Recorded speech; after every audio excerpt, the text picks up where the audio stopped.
Welcome back to another very special episode of Experiential Travel Podcast. I'm your host, Lexington Jones. We have a very, very incredible guest today, and she is the owner-operator of Hawley Farm and is an absolute veteran when it comes to the glamping space, and she is about to drop so much incredible knowledge about how to run a glamping site. So welcome, Donna Vaughan. Super fun to be here. Yeah, so I'm so happy that you're here. I want to jump right into how you started. So the biggest hurdle, I think, in starting a glamping site is the education part, right? There are not a lot of resources when it comes to learning how to start a glamp site. So kind of bring me back to the beginning. How did you start? What resources did you have?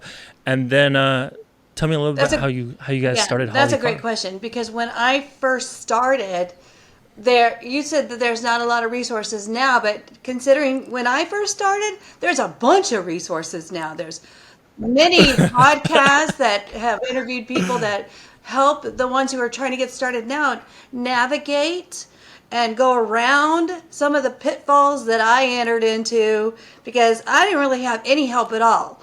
And one of the questions that I know you're going to ask me is how did you come up with the idea? Why did you get into glamping? I didn't even know there was a thing called glamping when I was sitting on my 210 acres looking at the gloriousness that I have been gifted.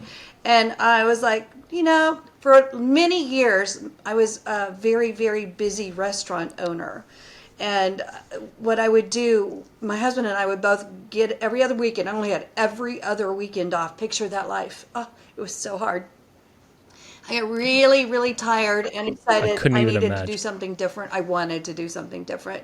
So I sold my business, and then I ran up to my 210 acres and I sat down and I just got quiet.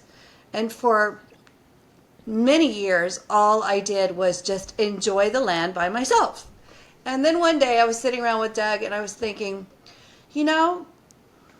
what we did to get started, this is really how it happened. We built ourselves a huge deck in the middle of a hayfield just for us. We weren't planning on having anybody come up. It was just, this is what we do. This is how we get away from everyone. And so we're just going to build this deck in the middle of a hayfield and enjoy it. So we threw up cabanas, 2 cabanas side by side next to each other with zip-up walls.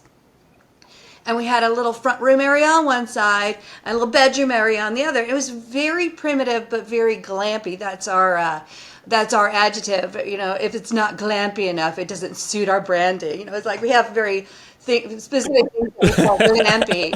So we had this little front room area, and then for our bedroom, we blew up two twin size air mattresses, and then I went out and got a whole bunch of milk crates and spray painted them all black, tied them all together, put those mattresses on top, and made myself a bedroom. And so we would go up every other weekend and we would plant ourselves up on the deck, and at night we would just zip up the sidewalls if we wanted to. Otherwise, we would just sleep literally in the open air underneath this cabana on 210 acres. It was magnificent.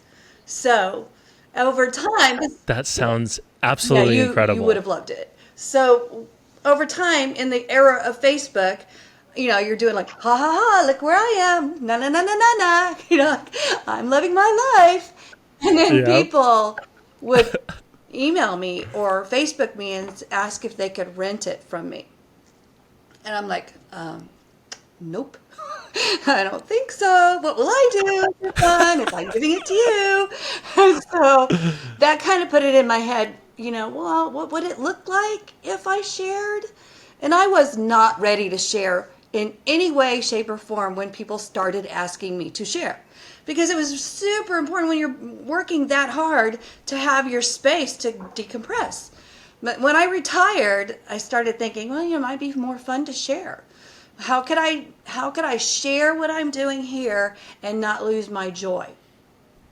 Because I didn't want to turn what I was doing for joy into a job, because that's a slippery slope, right? You want to build your way into a coffin. You don't want to build a business that now you're trapped by? How do you keep the joy in it? So that was a process of how do I do this and keep it a joyful experience in my heart? So we baby stepped into it. I sat around with my husband. I'm like, I thought glamping was my own thing. I had no idea that it had already been coined. So when you come up with an idea and then you start the research and you realize, oh, other people are doing this, you're like, okay, great minds think alike. So I'm on to something. So over time, Doug and I started contemplating what it might look like if we allowed other people on the property while we were there. Would we still enjoy it? Would it still be relaxing? Would it be difficult to share, or would it be more fun to share? We really didn't know. So we decided to just go ahead and jump in. And we had parameters that we set down, so we would have boundaries. We would know what it would look like, and we were hoping that we can continue to enjoy it, even though we were sharing it. Because you can see that negative thing, like, will it still be fun? It was kind of scary at first. Yep.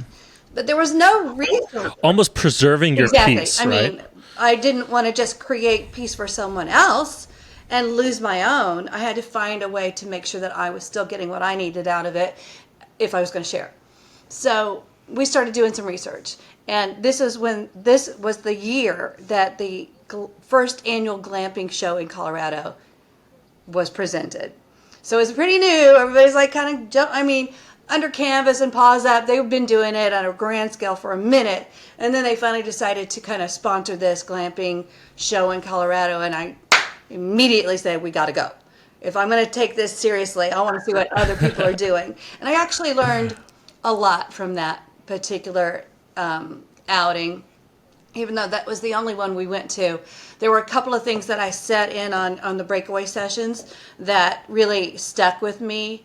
And so that's where I got my education, was from the glamping show, and still came up short, because one of the biggest stumbling blocks for people who think they're going to get this going, it's going to be super easy, is you've got to be really careful where you put it. You can't just like pick 5 acres or 10 acres or 20 acres and go, I'm going to build this, because trust me, everybody around you is going to have something to say about it, especially if you're in a rural community. They don't, that's not okay.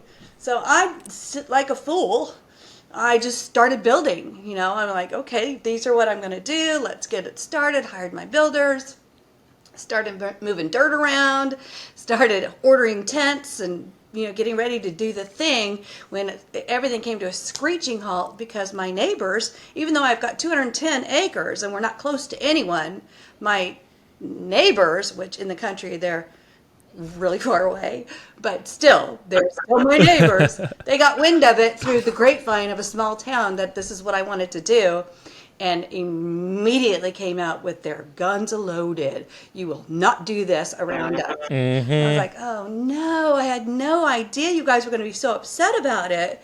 So, and understandably so, you moved to the country to get peace and quiet, and now they think, because they've never heard of glamping, they think what I'm going to do is start a KOA. Well, this is the farthest thing. You've looked at my website. This is the farthest thing from a KOA. It's the exact opposite of a KOA. But I didn't have any language by which to help them understand that I'm not doing that. I'm doing a quiet upscale retreat. No keggers, no party girls, no screaming all night long. None of that. But they were just angry. And I went to court and had to hire a lawyer. On the 5th court appearance, I just got a lawyer. I'm like, I'm done with this. I got to have a lawyer in here to get it through all of this stuff that people were coming against me with.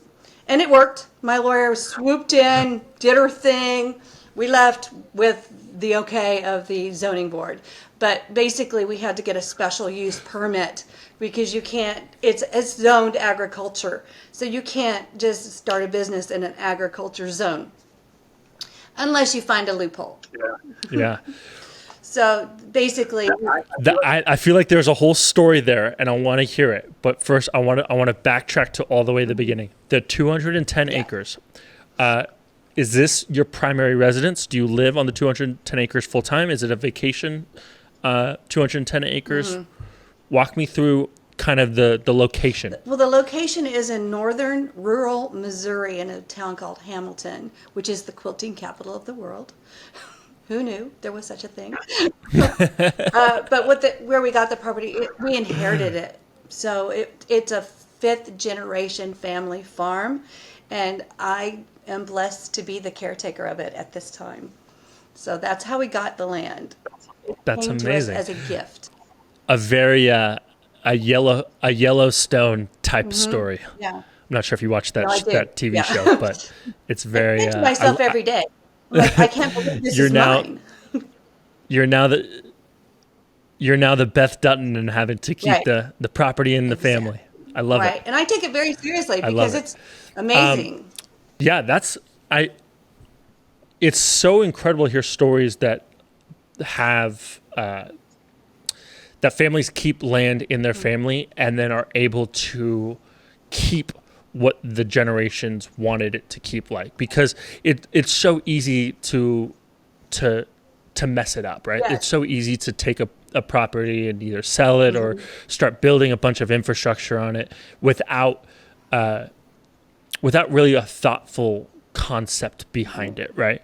And we call it experiential travel because of the experiences that glamping owners are offering to their guests. It's like nothing.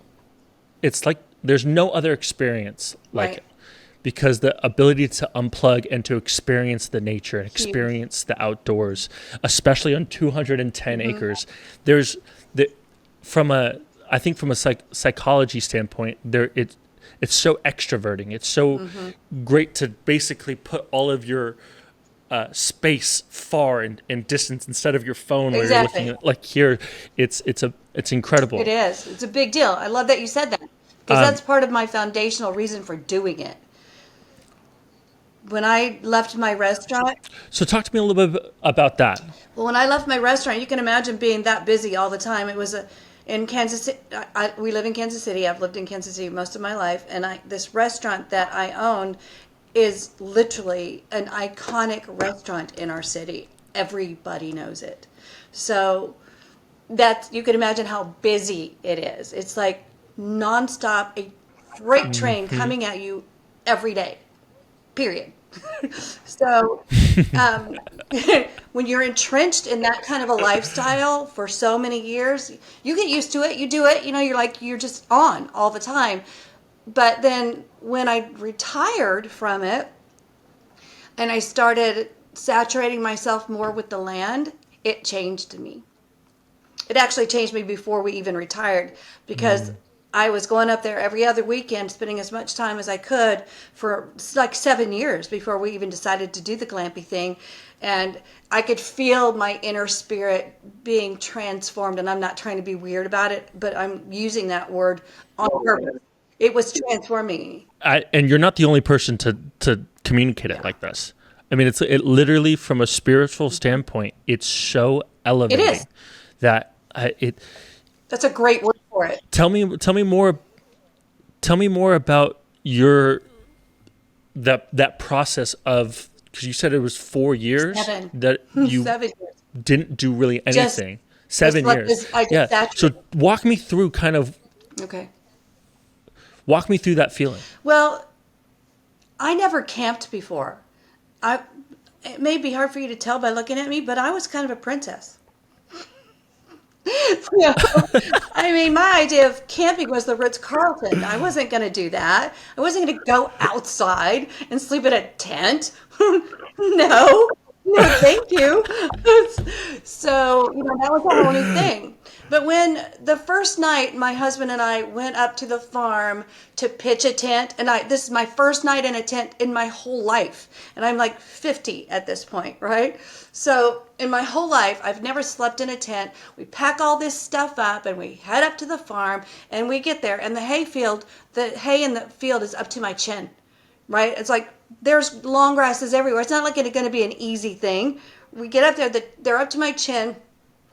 We had built a pond, and we're gonna put our tent by the pond. We get up there, and he looks at his little princessy wife and says, "You're not gonna even get out of the car, are you?"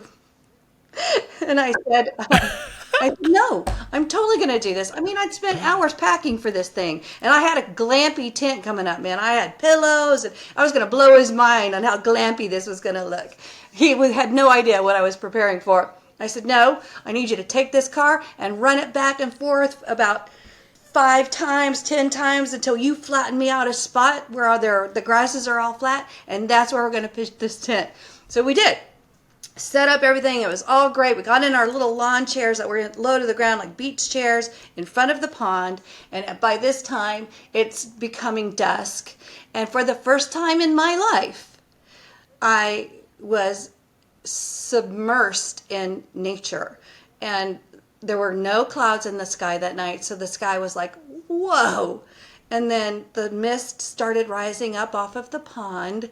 So with the stars and the owls and the coyotes and the mist coming off the pond and the bullfrogs everywhere and just all the sounds of nature, I felt for the first time in my entire life something shift in my spirit. That night, like you asked me, and I can tell you without a doubt, there was a magnificent shift in my spirit that night. And it just was a foundation for growth at that point.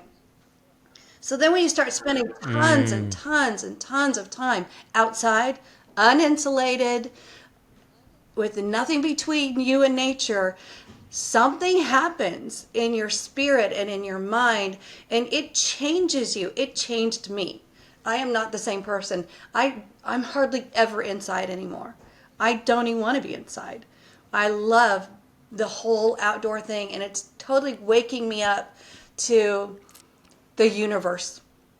You know, I don't want to get overly spiritual on you, but I'm telling you, man, I was like, what is happening here? That is so incredible. I mean, we can go spiritual because I have the same feeling. When I'm out, there's something so special about sunrise, and honestly, I would even consider it from 7 p.m., right, when the sky starts changing, and we don't have light pollution. I'm sure that in 210 acres in Missouri, you don't have much light pollution either.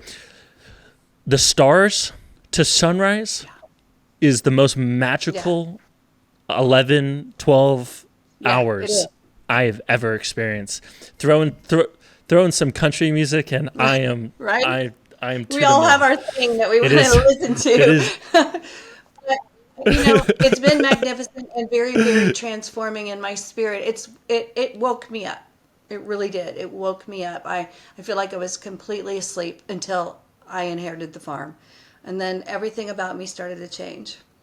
That's incredible. Okay, so you walk me through then, after the 7 years, you were like, I want to do the glamping thing. Is that when you started moving around dirt and got in trouble with the neighbors? Or did you already have a unit up? No, I didn't. I just had my huge deck that I was using for myself. And so, no, I didn't have anything up, but I was moving land, and the yurt was being built, and one of the safari tents was in the process of being built as well when the neighbors swooped in to try to put stop to everything. And at this point, I'd invested so much money that there was no way I was taking no for an answer. I was going to find a way to make it work. I really, really, really was not going to take no for an answer. Period. Which is such a testament to not only you, but also to the idea of what we're offering, right? The experience that we're offering. I always tell people that you're going to get no's. You're going to get pushback. So if you're not able to handle a little bit of pushback, this might not be the business for you. Because it's so new, rules and regulations are occurring now. The counties are making regulations literally in present time right now regarding what we're doing. So it's important to... No, go ahead. I don't want to interrupt you. I'm sorry. I'm a talker. It's important. No worries.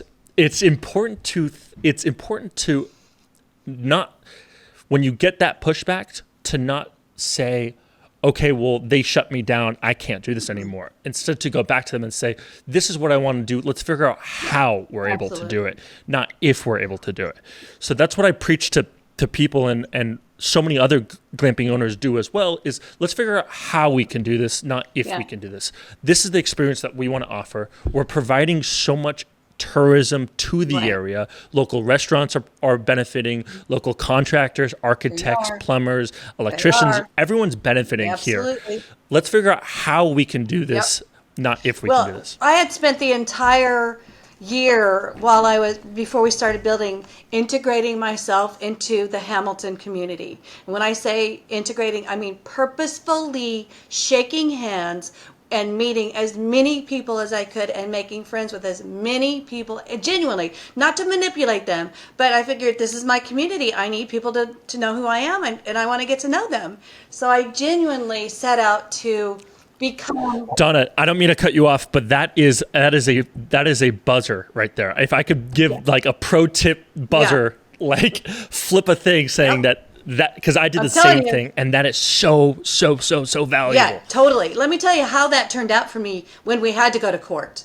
I had already integrated myself so well into the community. And I wasn't raised in Hamilton. In small towns, if you didn't grow up there, or you don't have family there, you don't get in. So I really had to work hard to become a part of the fabric of the community. And I did in a resounding way. So when it was time to show up with the lawyer, so many of the townspeople showed up in the courtroom for me. They were ready to testify that this is the right person to give this to.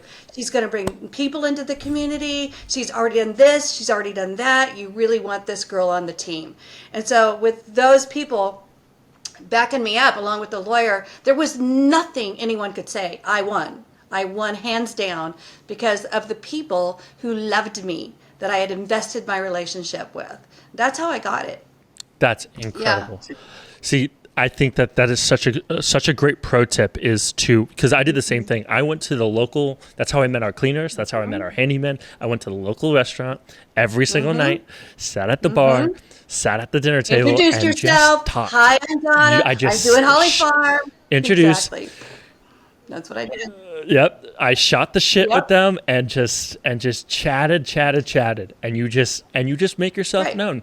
The first step is getting out of non-existence, and you do that by just submerging yourself in this city. And I think that is such a great nugget that we can give to people wanting to start. Is whatever market you do go into. Start learning about the town. Start learning about the city. Know who owns the gas station. Know who owns the little boutique restaurant. Everyone who's in business. So absolutely every single person in business, and be friends with them. That's what I did. I mean, it was so new. Nobody knew anything about it. You even said that earlier. I couldn't even find an insurance company to cover me. I called my brother-in-law. I said, hey, I'm going to do this glamping thing. Will you insure it? He's like, I've never heard of anything like that. I don't feel comfortable with it. I'm like, okay, this is going to be a challenge. So, it's just a matter of don't take no for an answer. Just keep finding a way. I just kept finding a way. I love it. So walk me through structures. What made you choose the structures that you guys have? Was it always a solidified idea of working with the tents? Walk me through the ideation of structures. It really was. I really did want to do the safari tents. And I don't want to offend anybody who's glamping, because I know it's different for everyone. And even as we grow, we're changing our understanding of glamping. But for me, if you were in a little cabin, you're not glamping. If you're in an RV, you're not glamping. It had to be an uninsulated, no electricity, off the grid thing for it to register in my brain as glamping. And I know that's not really realistic for everybody. That's so funny. We're only tiny homes and RVs, so don't tell our guests that they're not glamping. That was just how my brain was about it. I'm like, no, that's not glamping. That's just fancy, getting out in nature. But you're still too insulated. So no. So I always wanted to do the safari tents from the very beginning. And number one reason was because it was uninsulated, and there's nothing like sleeping under a tent. It makes you feel like a child. So when we first put up our very first tent, Doug and I spent the night in it so we could feel what everybody else was going to feel, and it was magical. It was like being in grade school again. It was like, oh my gosh, this is so much fun, and pitter patter of the rain on top of the canvas. You just can't beat it. It's very it's very saturated in nature feeling. So I knew I wanted to do those. And I here's the love other that. thing about the safari tents. Maybe not so much now, but at the time when you're working on a budget, they weren't as expensive as everything else. So I knew I could Yep. afford the safari tent and create a site around the safari tent. So that's what I did. Those are the two reasons I chose to do the safari tent as opposed to anything else. And then we did the yurt.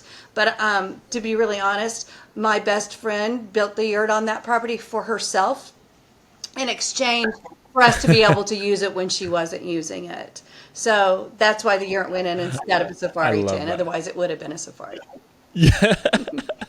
That's amazing. That's a great little story. Okay, now let's get into the nitty gritty. Everyone's worst fears is the utilities.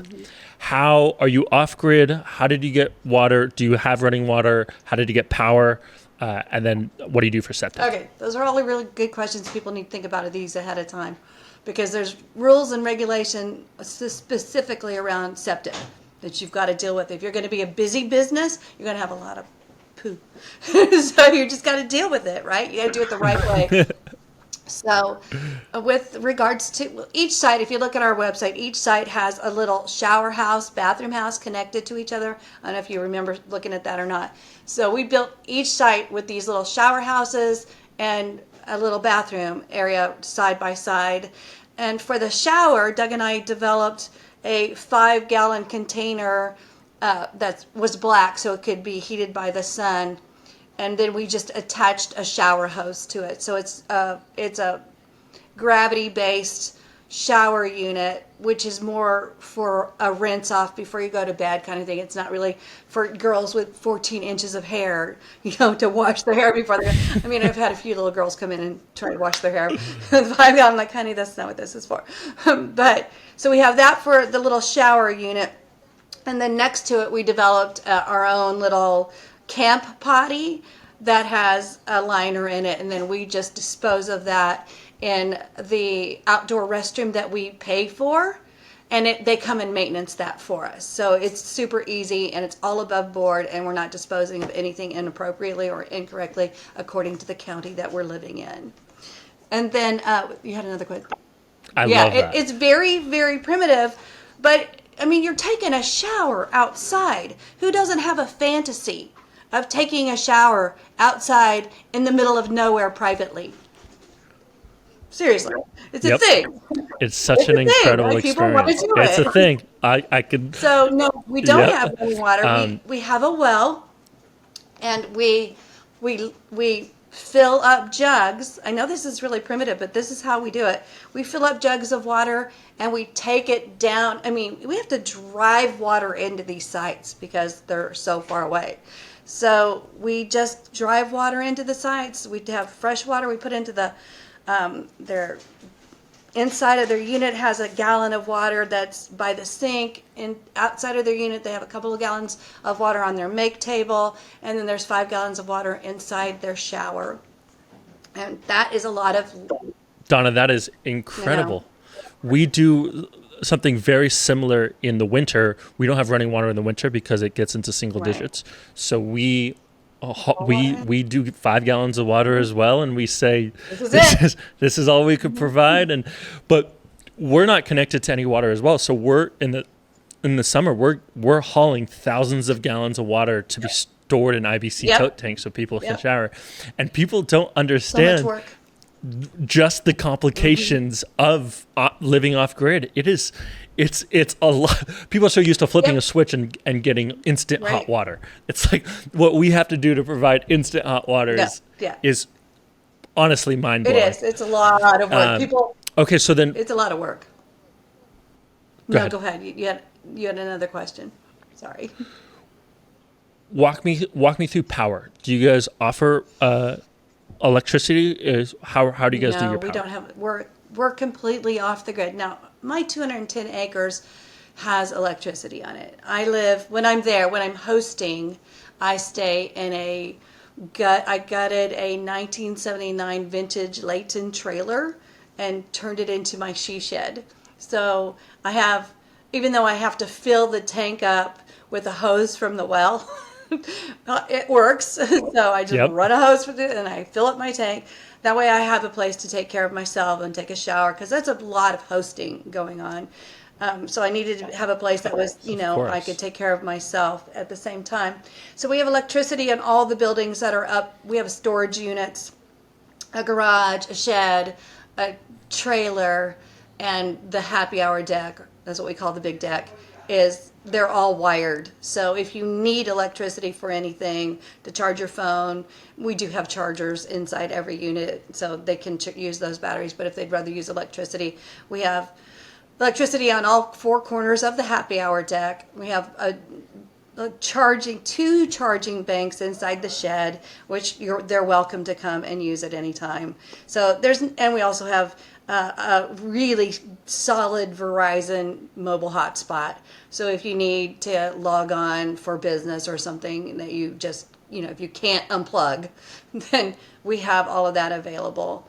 But the sites are way into the property. Like if you come to Hawley Farm, you won't find your way to where you're going unless we show you. You can't see anything from the happy hour deck. They're all nestled into the woods or nestled in another field. So there's no visual. We made it sure, the goal was to make sure that you couldn't see another site from your site.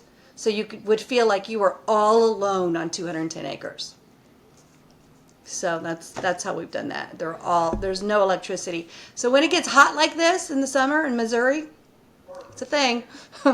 It's not like Arizona, but it's That's a thing.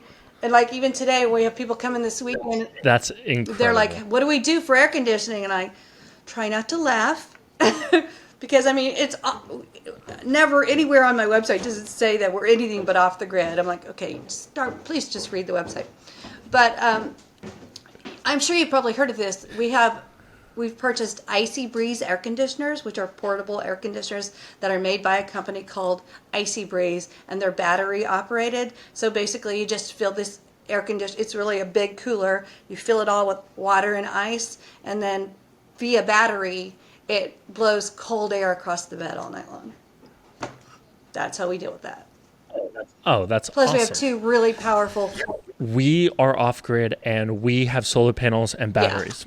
And because each unit is kind of its own unit, we have we're a supplier of EcoFlow. So EcoFlow does a really good like just plug and play from solar panels directly into a battery, and then but air conditionings draw so much power that it's like we have guests right now being like, well, do you have air conditioning? And we go, no, we're completely off grid.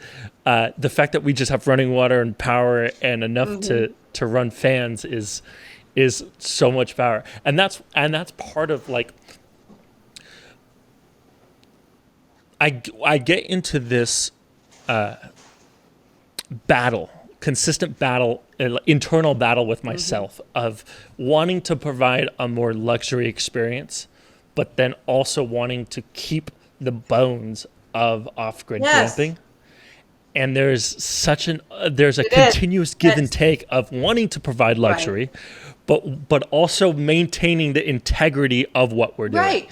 And so how do you deal with Well, that? I get asked that on a very regular basis. Are you going to get electricity to the sites? Are you going to get electricity to the sites? I'm like, no, I will never do that because it was being off the grid that changed me. So I'm trying to provide, even if it's just for a 3-day period, I'm trying to jolt your spirit into waking up and remembering what it's like to be on the earth. The earth. Not in your house, not insulated, just love that. on the earth. Because we've created sites that are so highly curated, so highly gloriously curated. You can't sit at one of my sites and not go, oh my gosh. My reviews are solid. People are like, this is crazy good. This is crazy awesome. I'm like, I know. It is. I don't want anybody to lose that. I So love that. my branding will always and forever be get uninsulated, remember who you are, listen to your own voice, get quiet enough in nature to hear yourself think again, disconnect from your phone and your computer and your overly insulated lifestyle and get out here and remember who you are. That's what I'm trying to do. Yep. I love that. I love that. Okay, so utilities. I want to talk about your booking channel. You have your own website. Are you on Airbnb as well? Are you on VRBO? How do you guys get your bookings? In the beginning, I thought that would be the best thing for me to do. The glamping hub, hip camp, because I actually fall into the hip camp parameters. Airbnb obviously was highly touted at the glamping thing in Colorado. And then Verbo, the glamping summit. But I realized after the first year I didn't need it.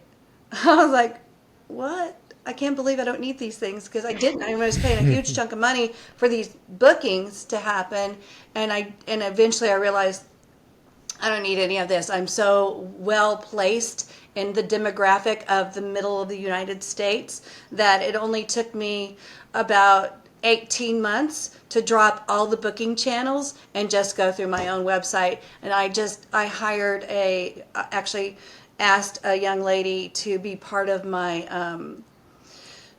board, who did social media for a living, and she, for almost no money at all, put Hawley Farm out into the universe via social media, and within 2 years I didn't need anything else. I just had this crazy word of mouth, and we were booked nonstop. We still are booked nonstop. If we don't go in and cross off some dates to take a breather, we don't have a breather.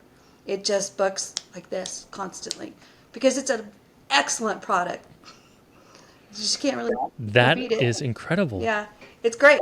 That is so incredible. When you have a good product, you don't need a market, and when you don't need a market, you don't need a sell. Right. And so it starts with having a great product, and I mean, just by looking at your photos, you guys have done a phenomenal job. Thank you. Truly, it looks spectacular. I get that feeling that you're talking about just by looking at the photos. So I couldn't even imagine what it would be like to be there in person. Now, I call it the dream team, because it takes a village to really operate these things correctly. Talk to me a little bit about your dream team, your cleaners, your handyman, your management, if you're the one managing it. Talk to me a little about that. Well, since we're a boutique glamping resort and we're going to keep it small, we've got the 4th site in the process of getting it ready to launch, and we are also developing a boutique elopement wedding scenario in the deep woods. So with those things, okay, I'm completely spacing off. What was your question? I want to say this again. What? Oh, my dream team. So I've got a lot. I've got all of this spread out on 210 acres, and it takes a lot of energy to do it all yourself. And I quickly found out I can't. I overbuilt for one person. So the biggest help that I need is with groundskeeping, because it's just a lot. It's a lot of weeding. It's a lot of mowing. It's a lot of, I'm trying to create gardens as well, and creating a sanctuary retreat for humans. So there's a lot of moving pieces with regards to groundskeeping. And so I have a groundskeeper, and I've had a different groundskeeper every year since we've opened, because I started out using teenage boys and then realized that doesn't work because they have too much going on with school. So then I segued to a gentleman who did it religiously, faithfully, and lovingly for last year. And then he moved away, so I had to find a new person. So this year I've got a brand new guy, and he and his wife are kind of a team. And so they come out and they do all of the crazy stuff that goes on with regards to groundskeeping on 210 acres. And I used to have a little girl that came in and helped me flip everything, at least on Sundays. And I no longer have that because she got ill. And I want to replace her, but it's hard. I'm super persnickety. Like, I'm the best bed maker you'll ever find. So if you don't do it my way, you can't do it, right? So it's hard to find somebody with my standard. I'm not looking, because I am. But honey, can you come here? Yeah. But right now I don't have a housekeeper. Do we get to meet? Do we to meet the famous Doug? We do. Come here, famous Doug, honey. I'm gonna have to. I thought my battery was gonna last, but I'm a little concerned that it's gonna go away. I help too.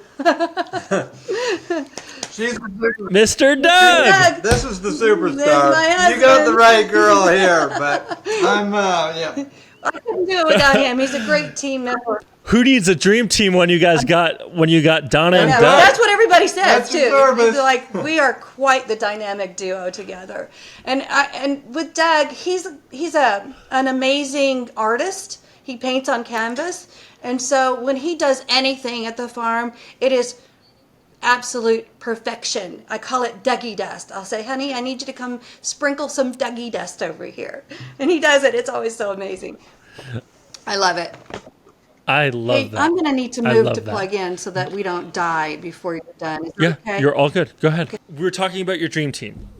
So do you handle all of the turnovers? We were talking about how specific you like the beds being made, and my biggest question for that is: do you think as you expand, you're going to continue to do everything yourself, or do you think that that's a Nope. a task that you don't see you giving up? I'm definitely going to want to give it up. I was able to train my first girl to perfection, and I'm hoping that the next one will be able to be trained to perfection as well. The little wife of my groundskeeper, Sam, has potential, and if she has any interest in it at all, I'm going to run it by her for next year. We're almost to the end of the season now, so I'm just going to give her time to think about it, see if she wants to be on the team in that way. Because honestly, we work so hard that Sundays, if we don't have somebody else do Sundays for us, we really never get a break. We need a break. So that's the goal. Absolutely. Now, you said that you were seasonal. What months do you operate? We are open from April to the end of October, and we stop in November because we're in the country. And if you know anything about the country, there's a bunch of hunters all around us. And I just don't feel comfortable during deer hunting season, which is November, being open, because I don't want to have guests come and say, hey, I'm so glad you're here. Would you mind wearing this orange vest while you're out? I think that would go over very well. So I'm like, no, we're not doing that. So we'll at least take November off. December is family. And I'd like to eventually, when we're living up there full time, to be open starting again in February and March, because they're beautiful months. Even though there's no green yet, it's still really, really gorgeous, especially if there's a snow. It's just beautiful to be in a place where nobody else is going to walk on the snow except for you. Yeah, that's incredible. Now, Donna, I have a question for you. Are you living there full time during your season? No, that's a good question. I don't. I still own a home in Kansas City, and I still have children that I'm helping and grandchildren that I help here. So, no, I do not live up there during the week. I just go up on the weekends. I go up Thursday, and I get everything ready, and then I come home Sunday night, typically. So, no, but we are going to be Nice. out. And then do you have a property manager who's there with guests while you're not there? How does that work? That's a good question, too. I have two people in Hamilton who are very good friends of mine and understand how persnickety I am and also love what I'm doing. They love the farm, they love the glamping thing, and they take over for me if I need to be gone for some reason. So they will come and host the weekend, which no one has a problem doing because it's really spectacular where we are. So people are easily found to be able to take over if I need a break or if I have an emergency. But sometimes Doug and I will just take turns. If I have to go to a wedding or if he has to go to a funeral, we'll just divide and conquer, basically. But I also have a son who's very interested in the glamping thing. So I'm going to train him how to do it as well. So I do have some backup. Everybody needs a little backup. I love that. Yep, absolutely. Do you think that this is going to be a family business that gets passed down to the kids? What's their interest level? I kind of hope so. I've poured all of my energy, well, not all of my energy, but my last decade's worth of energy into it. And I'm hoping that one of them will get a glimmer of how awesome it is, and they'll want to swoop in and take over. But if they don't, Lex, then I have provided for them a place where it is super fun to take your friends and hang out overnight or for the weekend, because I've got these sites, I've got the trailer, and in about 2 years I'll have a house. So I've kind of created, at the very least for my children, a magnificent playground. I love that. What else could what else could you ask for from a mom, right? Right. Now, I know messaging gets a little tough. Are you handling everything yourself, or do you have any automations that you use?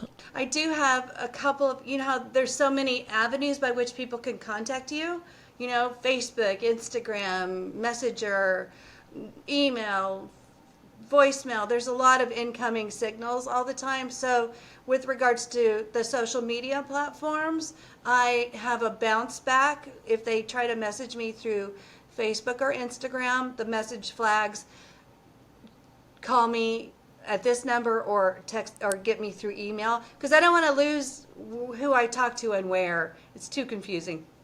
I know there's channel managers for that, but I don't need to spend the money. I just have a bounce back that says, call me or email me here if you're very interested. And they do. I mean, rarely does anybody just stop at that point and not continue to find a way to contact me. And I don't worry about communicating like immediately. I know we're in that generation of everybody wants to know now.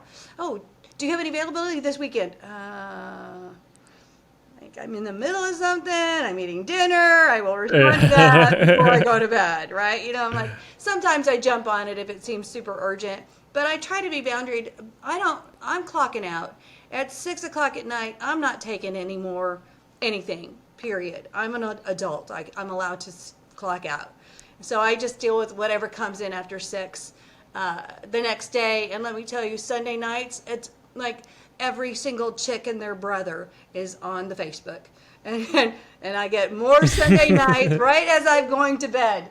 At night, after 9 o'clock, from 9 to midnight, tons of messages come in, and I'm not going to answer them until Monday morning.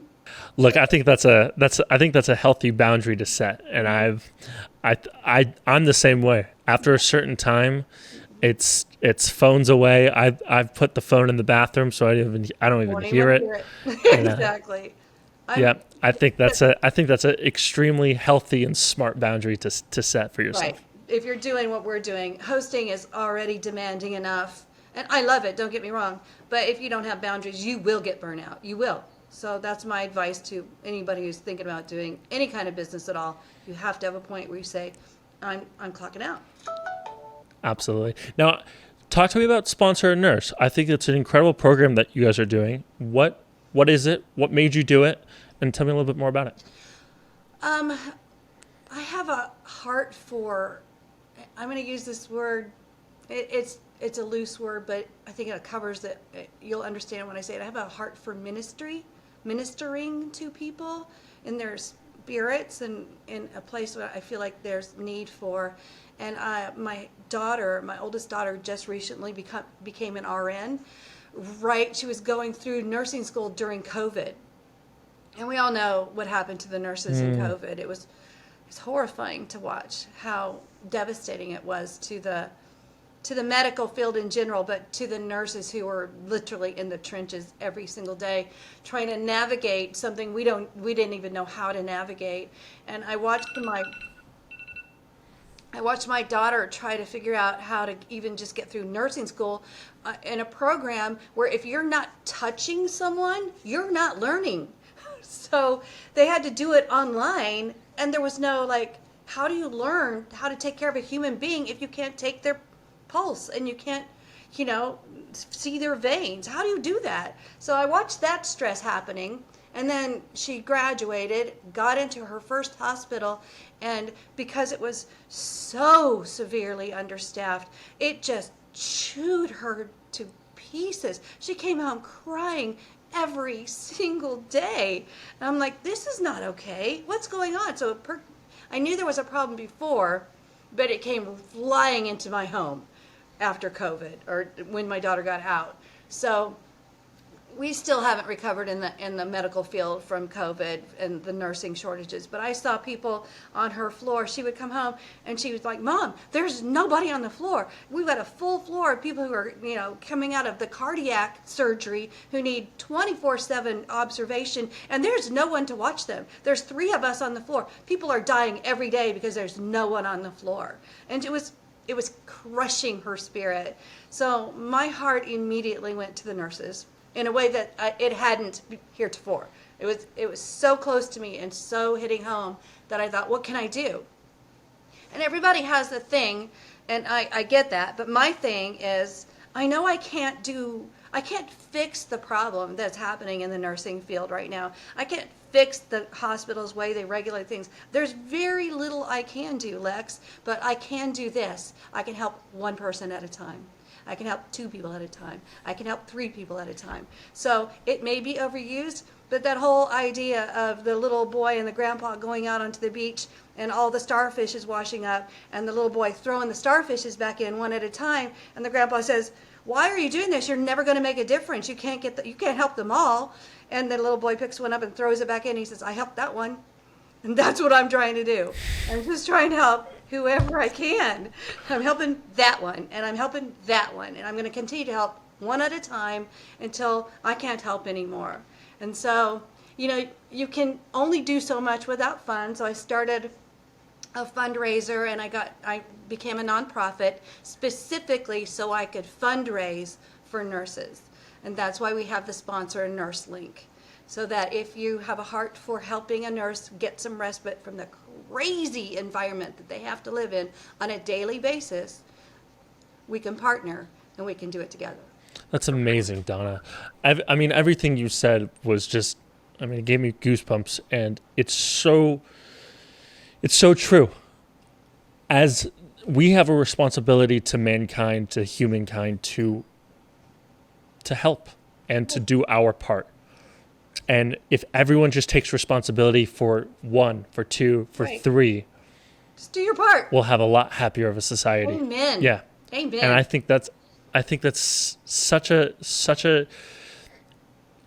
you have to, there's levels of responsibilities, right? And so you have responsibility for yourself, then for your family, and then the broader responsibility is for humankind. Right. And then for the animal kingdom, and then for the world at large. So I think as I've gotten older, my entire life has just been trying to be more responsible across all of those different aspects of life. And I think that what you're doing to help humans and to help mankind is really remarkable. So I know that I'm going to try to do my part and help out and visit that link. And I hope that anyone who's watching this video visits the link as well. Where can people find you?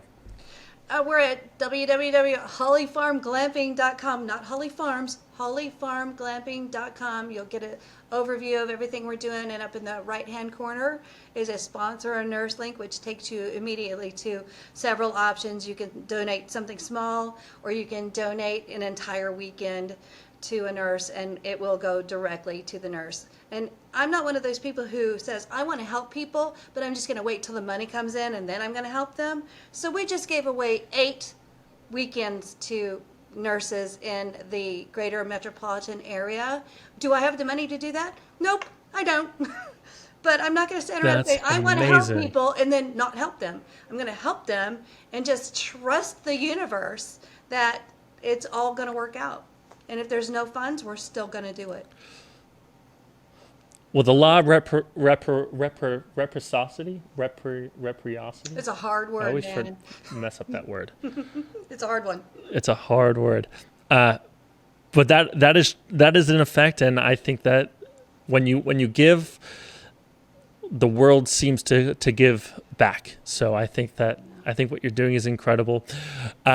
Last thing I want to touch on is, I call it experiential travel because, as we mentioned before, the experiences that we're offering, the experiences of glamping, to unplug, to put down the phone, to look out in space, to reconnect with your loved ones,